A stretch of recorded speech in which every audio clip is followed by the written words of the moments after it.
Hi folks and welcome. My name is Peter Dingle. I'm Dr. Peter Dingle. However, I'm not a medical doctor. I'm a real doctor. I have what's called a doctorate, a PhD. And my passion is research. And my passion is finding the secrets of all of the bits and pieces of the science and bringing them and sharing them with the public. We've just finished literally a tour of Australia called Gut Health, Gut Secrets, Gut Solutions. But when I started doing those tours about 3 years ago, we realised that people wanted specifics to do with particular health conditions. And the one that kept jumping up was GERD, reflux, dyspepsia, all those different names for it, and so we'll go through in a minute. So I started looking into it, and tonight is literally, I've brought together over 1,000 studies, 1,000 studies in a book I'm writing, another best-selling book of course, you want it, over 1,000 studies, all on reflux, but looking at it from a holistic perspective. So today I'm going to introduce you to some very unusual and very different bits of information about reflux. And I firmly believe that unless there's physical damage in there, that 99% of reflux can actually be fixed without medication. Do you like that idea? Yeah. I know. Do you like that idea? Yes. Okay, who here would like some simple, cheap solutions?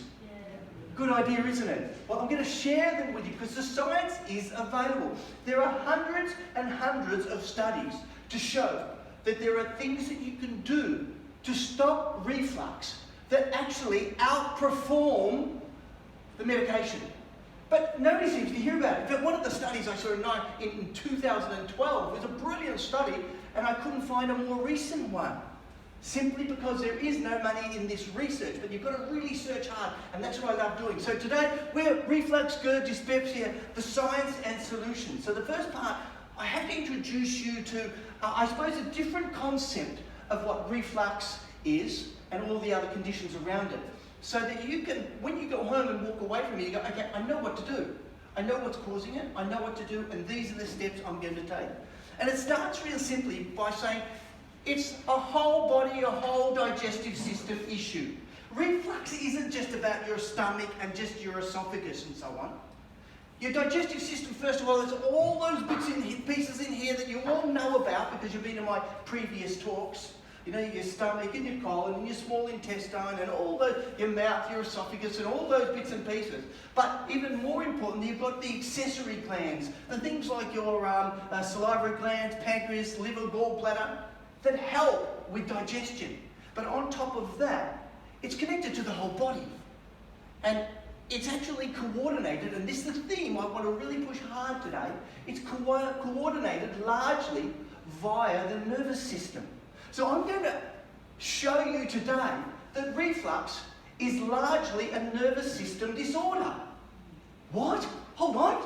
Yes, a nervous system disorder, not totally, but it's linked in very strongly. So if we fix the nervous system, gut, brain, gut axis, all those stuff you've heard about, but from the stomach perspective, then we're actually going to fix reflux. And so you can understand that. And it starts really simply because, well, I've got reflux, etc. Because in the scientific literature, there are so many different terms around reflux, dyspepsia. So if we go down to dyspepsia, indigestion, GERD. If you go to, I think, the other countries, GERD is called GORD because of how they spell esophagus. That's O-esophagus, you know, instead of esophagus. So you got GORD and NERD and ORD instead of GERD, NERD, NERD. That sounds a bit strange, doesn't it then? So you've got all these different conditions. GERD is gastrointestinal reflux disease. Then you've got the NERD, non-erosive reflux disease. Then you've got ERD, which is your erosive reflux disease. Whew. It's getting complex, isn't it? But has anyone here heard of Barrett's esophagus? Yeah, well, we've got half a dozen people saying an esophageal cancer, one of the fastest growing cancers in the Western world. In the last 20 to 30 years, it's gone up some 700%. And the question is why? Well, I'm going to give you the answer and I'm going to give you the solutions. Because if people are worried about esophageal cancer and Barrett's esophagus, then guess what? There are solutions and the science shows lots of answers in there. So I'm going to give that to you. And of course, right at the end I've thrown in colic because guess what? Colic, although colic is just a list of symptoms, a large part of colic is coming from the digestive system and reflux. a large part of it. So the same type of circumstances for an adult, smaller version of course, will actually help a lot of parents with colic. And when I started looking into colic, I was amazed at how much good research there is, but nobody is telling people about it. The same as reflux. And of course, one of the biggest issues here, and why this isn't getting out to the public, is because of a whole group of drugs called proton pump inhibitors. These are the drugs that most people take, up to 20% of the US population, and probably close to that in Australia, are taking this drug to stop the production of stomach acid. Now, I'm not going to go into details, but we need stomach acid, and if you don't have stomach acid at the amount that your body requires, you cannot digest the foods. And I'll bring it up a couple of times. That's my regurgitation joke. I'll bring it up a couple of times. Okay, so what we've got is literally these drugs alter the pH of the stomach. And as a result, alter digestion, therefore alter your nutrition. And as I said, I'll come back onto that a few times. But the problem is, this is a multi-billion-dollar business. Now you're probably saying, but if there's good science out there, then why don't we get it out in the public? Well, I want to, I suppose, go back in history about 40 years ago, I think it was. Someone called Warren and Marshall, two guys, two Fremantle doctors. Remember them? Have you heard of it? They discovered a bacteria called Helicobacter pylori. And it took them nearly 20 years to get recognised. And the only way that they got recognised, by the way, and ultimately a Nobel Prize, I wouldn't mind that one, and ultimately the Nobel Prize was simply by infecting themselves, developing stomach ulcers, and then curing it with antibacterials. And then finally the world said, wow, don't do that again, but wow. And it took 20 years and they had to infect themselves to do it. So why? Because they're competing against a multi-trillion-dollar drug industry. And so we've got all these, and let me tell you, the science is available. It's hard to find sometimes, but in over 1,000 studies that I've looked at, literally, there are lots and lots of solutions in there. So today, apart from the science, I'm going to give you some solutions, and I thought I'd better start this one off straight away. Now, you've been away on the talk, so you've heard me talk about vinegar and sodium bicarb. I'm really just going to touch on them. I'm going to give you the solution, and we'll work through some of these as we go. Because I want you to walk out of here and go, okay, I know the simplest things to start with, and this is a no-brainer. It costs you no money. You've got the vinegar at home, I know. You're all following us on Gut Health Australia and the newsletter and so on. So half a teaspoon of sodium bicarb first thing in the morning before you wake up. No, not half an hour before you wake up. Why? Because that helps alkalize the small intestine. I won't go into it because, again, we've got so much to cover. And the second one, it is vinegar. It doesn't have to be apple cider vinegar, but 10 mils of vinegar is anti-inflammatory. It's gut healing. It's got something in it called acetic acid, which is also anti-helicobacter. Wow. Hold on. It's got all of these benefits, the same as sodium bicarb. Now, I'm going to give you one fundamental rule. On anything I suggest to you today, it's a suggestion. It shows up in the science, and it shows that it works. However, some people report that taking sodium bicarb actually makes them feel a bit sick. So guess what you do? Don't take sodium bicarb. And if you don't like apple cider vinegar, and I suggest you learn to like it, then what you do is, okay. And then the third one there is increase your fibre content. And that alone, that one alone, that little page up there, over the last 3 years I've been telling people to do this, and we have had posts continually on our Gut Health Australia and emails saying thank you, thank you, thank you. I won't take any questions simply because if I stop, you won't get home tonight. And literally, I had to cut down over 250 slides into tonight's presentation of about 80. Okay, so please understand it. And my wife goes, oh no, don't tell me it's going to go for 5 hours. No. But we've got these. And fibre. Fibre repeatedly shows up. So I've given you 3 simple solutions for everyone to take. Now, you don't take them when you've got reflux. You actually take them on a regular, daily basis, and you build it into your regime. The same as I build it into my regime. These are a part of my regime every day. Do I take apple cider vinegar every day? As much as I can. Sometimes I forget. Sodium bicarb? Sometimes. But I don't have reflux, and I don't have these other conditions, but we know many people have reported the benefits. So what is GERD? Gastrointestinal reflux disease. It's one of the most common diseases in the Western world. A huge percentage. In fact, The estimates at the moment are around about 40 to 50% of people have some form of gastrointestinal reflux. 40 to 50% of people.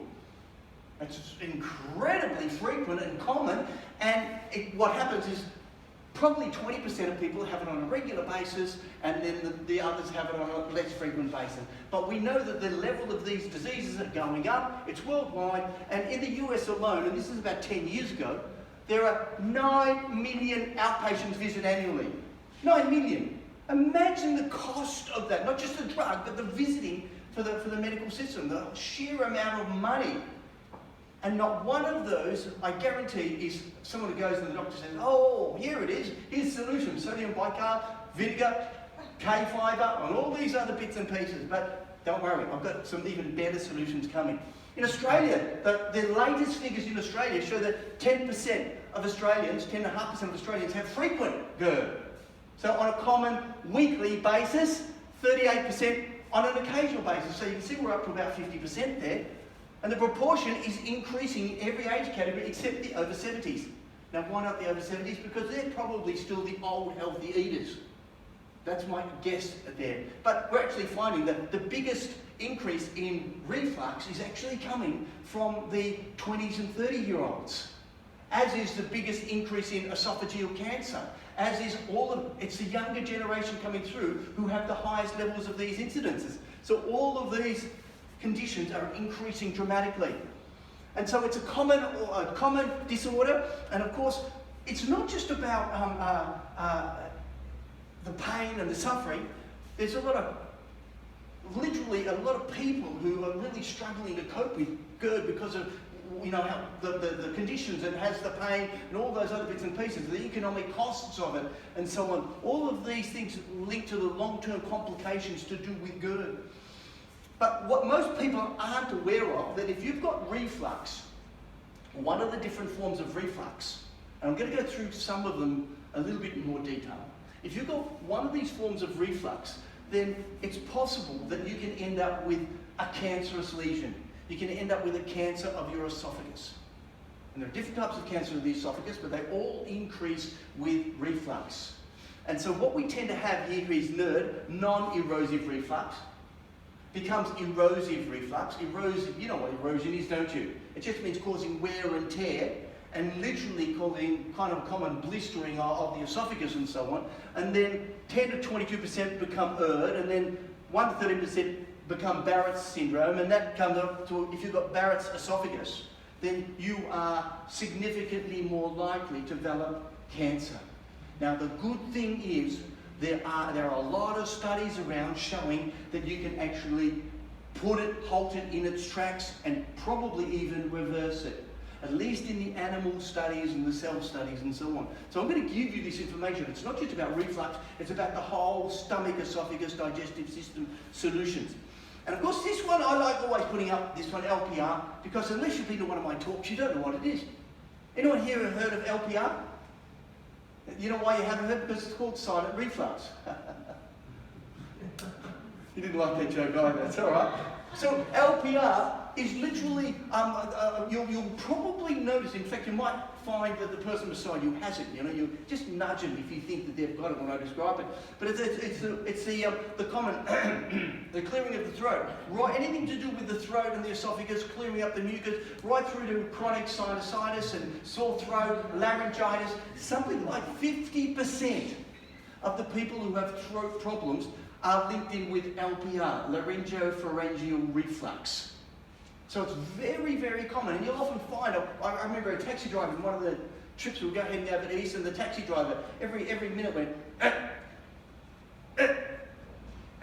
It's not a tick or anything, what you would call it literally was LPR, just constantly trying to clear out that mucus and get, and a lot of people used to think, oh, well, what is it? It's really one of the latest kind of discoveries, and there is so little work on it. But again, I'm going to give you some of the solutions to LPR and all these other ones. LPR mechanisms, at the end of the day, LPR is about gastric reflux. And I put this one up because the mechanisms that they've found in LPR are actually linked not just to the reflux of the stomach acid, but pepsin. Now, pepsin is the enzyme that digests proteins. And your stomach is your main organ for digesting proteins. And what happens is literally the pepsin goes into the esophagus, into the epithelial lining, into the cells underlining, and they go in there and they get embedded in there. And then whenever you have anything almost, they get stimulated again, and you end up with this constant mucus. And by the way, LPR is something you often have during the day, whereas the reflux that many people are aware of is a lot more frequent at night time. So the people who can't get to sleep at night because they've got the heartburn and so on. But it shows this really interesting link with pepsin. Now I'll describe later why that's really important. But now moving on to the whole idea of understanding reflux. Because when you go to a medical specialist, they'll say reflux, okay, we're going to stop the acid production, or we've got to stop the acid from coming up. So they'll put a barrier there. Gaviscon is a typical barrier. So the benefit of the barrier, okay, stops it coming up, but it doesn't deal with the actual problem. It doesn't give you a solution in it. And the solution comes from when you understand how reflux works and where it fits in. And this is what we call comorbidity. These are the other health conditions that are linked directly with that illness. So if you've got reflux, you've got an increased risk of whole gut health. I'll show you that in a moment. Cardiovascular and metabolic syndrome. See, and I took all this information out because I know you didn't want to get into detail, but if you've got reflux, you have a 60 or 70% increased risk of having a heart attack or stroke. Now, why would you say? Because I'm going to argue very strongly, it's not just your stomach, it's your whole digestive system, nervous system, your whole body. You're at risk of stroke, heart attack, you're at risk of diabetes type 2. Wow. So you can see that it's not just stomach related. Do you agree with that one? And then we go down, it's respiratory. So you've got an increased risk of asthma. By the way, if you've got cardiovascular disease, you've got an increased risk of reflux too. It works both ways. Respiratory, autoimmune condition, and mental health. All of these conditions and more are dramatically increased with every increase in these diseases. And we're seeing it across the board. And we've got, for example, I just put this one here to do with reflux comorbidity to do with the gut. And IBS is irritable bowel syndrome. And you're probably all aware of it, you've heard of it and so on. And this is a condition where people have inflammation down in the gut and have to frequent toilets and so on and can't digest properly. They'll have diarrhea or the runs and or constipation and or both, in fact. And so these conditions, so if you've got IBS occurs in 65% of GERD patients and 350% higher in GERD patients, reflux patients, than in other populations. So you can see it's linked. Now that's obvious, isn't it? Stomach, large intestine, functional bowel disorders, celiac disease, a 500% chance. So what they actually now say, if you've got celiac disease, check if you've got silent reflux. And if you've got silent reflux and so on, check that you're not gluten or gluten sensitive or have celiac disease. Because there is this really strong link between the two. We're talking 500% here. Non-celiac, esophagitis, which is an inflammation, it's actually an immune-mediated autoimmune condition of the esophagus. And then you've also got dental caries, mucus lesions, oral bacteria. All of your oral conditions are dramatically increased when you have reflux. And that's an obvious one if you think about it, because the reflux comes up and causes dental erosion. But one of the best ways to detect if you've got reflux and you don't know about it is you've probably got tooth decay. And then we've got mental health. And I thought I'd put this one up because mental health is called the silent epidemic. Well, I actually think gut health is a silent epidemic. Nobody wants to talk about it. Nobody's talking about it. Everyone's talking about the microbiome. And we've got almost 50% of the population with reflux. Now, how many people did you think had reflux before you came to this talk? Just you? You thought you were on your own? Well, guess what? I think it's up to, 68% of infants will have reflux in the first year of their life as well. The number is huge. So this is the great silent epidemic. And of course it links directly into mood disorders, personality, stress, sleep disturbance. If you've got reflux, you have a 229% increased risk of having bipolar disease. Then, of course, your major depressive order, 316%, state anxiety, trait anxiety, and post-traumatic stress disorder. Now, why I put this one up and why this is fascinating is because I'm going to show you that all of these conditions are directly linked to GERD, and GERD is directly linked to these. And in doing so, when we want to fix these conditions, or GERD, we need to work on both at the same time. In fact, as I've already said, reflux, GERD, dyspepsia, all these conditions are related to the nervous system. They're directly related to the nervous system. So today, the solution lies not in treating the symptoms, but fixing the underlying problem. And I'll put it up, GERD is essentially the response to an overburdened, underfunctioning, and stressed digestive system. We have a digestive system that we're worn out, it's exhausted, it's tired, it's run down, and it can no longer work. Imagine you've got a production line, and I'll use this analogy a few times, and you don't do any repair, you don't put some oil and grease, you don't put the bolts when they fall out, and you don't, how long is it going to last? And then when it starts running down, it starts getting creakier and more things go wrong. This is what's happening with our digestive system. And the research clearly shows that the single biggest common denominator in the causation of reflux and these conditions is the over-processed diet and lifestyle that we live. That's why it continues to go up, and it's skyrocketing in those younger generations because they're eating more of the over-processed foods.